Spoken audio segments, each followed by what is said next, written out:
Welcome back to the channel, everyone. We're taking a break from the custom side of this channel, and we're going to be doing some basic maintenance on my wife's Jeep Renegade. This is a 2016 model year with the 2.4 liter inline four, and it's just a tutorial on how to do it. Pretty straightforward. Okay, in order to complete this job, you're going to need these tools: clean funnel, a ratchet or wrench, and a 13mm socket. That's for the oil drain plug. You can also use a wrench. I prefer a ratchet. You're going to need an 8mm socket or wrench for the splash guard underneath, as well as a T30 Torx bit, whether it's a screwdriver, a socket like this, T-handle, either or. Those are for the splash guard. What I don't have shown here is a filter wrench, but you could either have a band style, a plier style, either will work. You're also going to need roughly 6 quarts of 0W20 oil and a new oil filter. First thing you want to do is come in on the driver's side and find the hood release latch. Just going to pull that. That'll pop the hood.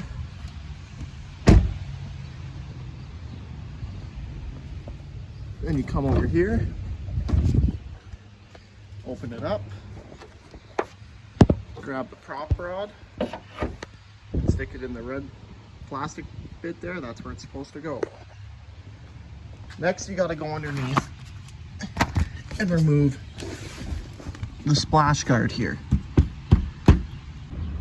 Okay, to remove this, there's 4 screws, I believe. They are Torx in here, and they are a T30. There's one at the front on the right hand side, left hand side, as well as one in the back on the right, as well as on the left right there. Along with those Torx bolts, there is also on the sides 2 of these 8mm, one back way there in the corner, one right here on both sides. You got to take those out.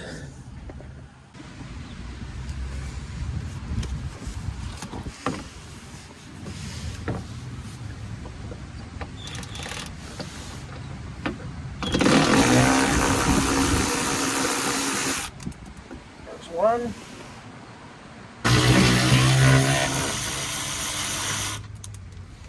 Two.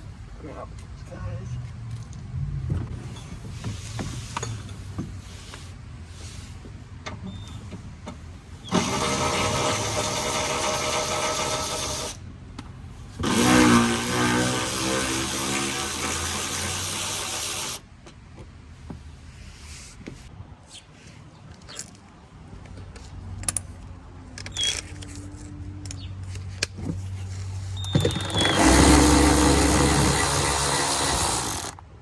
One,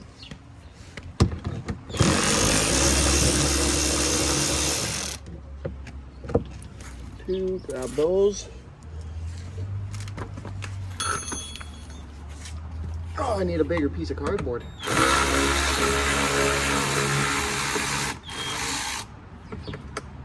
Three, final one. 4. And once you got all those out, this will just slide right back, just like that. Push that out of your way.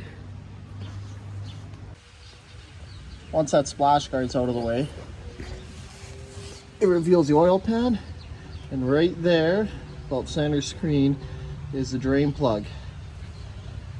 And for that, you need a 13mm socket. I'll take that out right now after I get my drain pan under here, and we'll see how big of a mess I can make.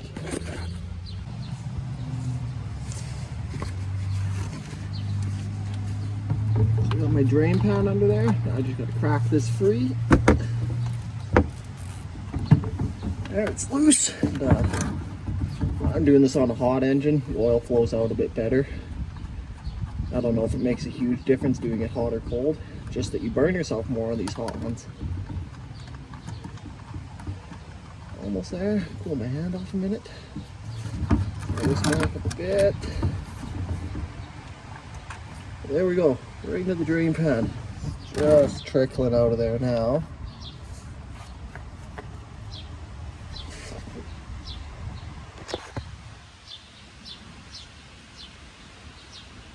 I'm gonna let that finish and then we'll pull the oil filter.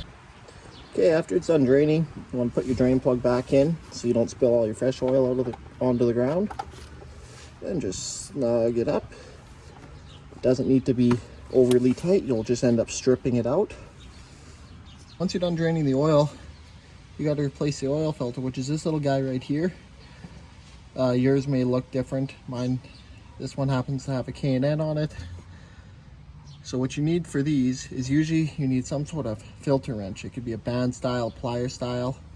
These K&Ns actually have a little nut on the bottom, a 1-inch nut on these ones. So that's what I'm going to be using if I can't get it off by hand. It feels like I'm getting lucky. Put my can in.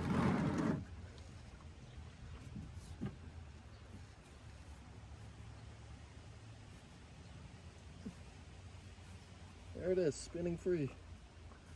As you crack it free, let it drip out into your drain pan.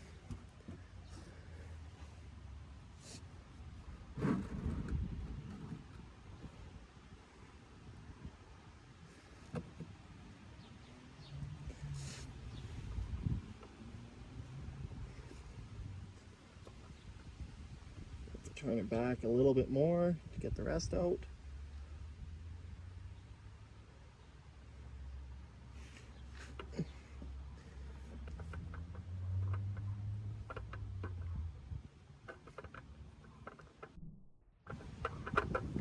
There it is. I usually leave the drain pan under there, let it drip until you get the new filter on, because it will just keep dripping. It's not going to stop. Next thing I like to do, especially if I'm changing filter manufacturers, is just grab both filters, put them beside each other, make sure they look about the same. The K&N looks taller, but that's because it's got that nut on the bottom raising it up. You want to make sure that the part where the threads are looks the same and is about the same height. These are slightly different design, but if you look at them, it's about the same height down in for both of those. And what I always do, and what you're supposed to do, dip your finger in a little bit of clean oil and oil this O-ring. If you skip this step, you may have a real fun time getting that filter off next time.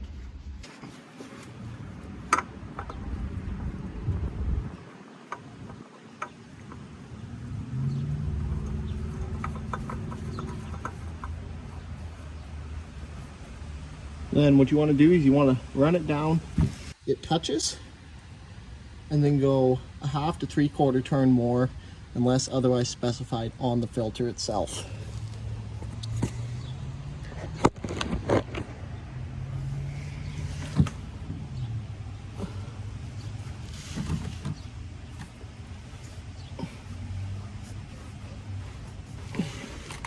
Makes it a lot easier too if you don't got oil all over your hands, you're slipping about, use a rag or something.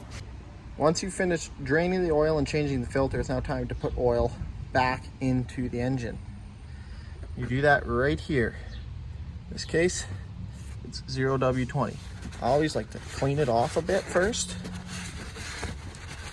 Try and prevent any sort of junk from getting, see all that? Don't want that getting into the engine when we take the cap off. Dirt kills engines. They like oil, and oil only.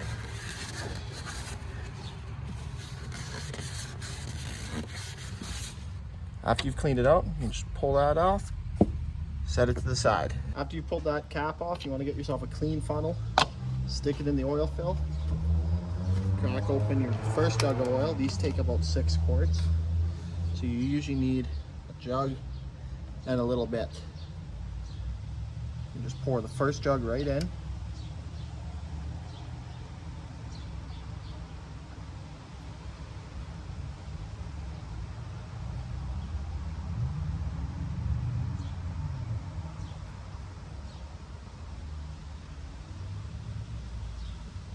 Try not to spill or overflow your funnel, because then you get to discover what it smells like to burn oil off an exhaust manifold. And that is a smell I could have lived without finding out. There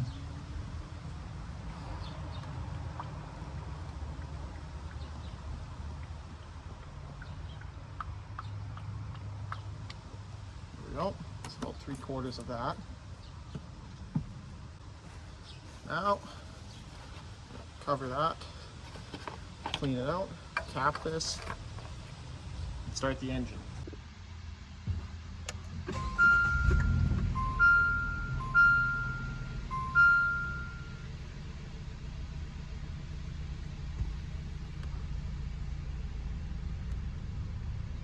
Doing now is just checking to make sure I don't have any oil pressure lights. These ones don't actually have a gauge, but I got no warning. So now that I've started, I'm going to shut it off, let the oil drain back down, and recheck my level. What you're looking for is the oil to be up to those hash marks right there. Probably going to be hard to see on camera. I've already topped it up just a little bit more, and I'm right to the top of those hash marks, and that's where you want to be. Make sure it's tight. Dipstick is fully seated. Then you can close the hood.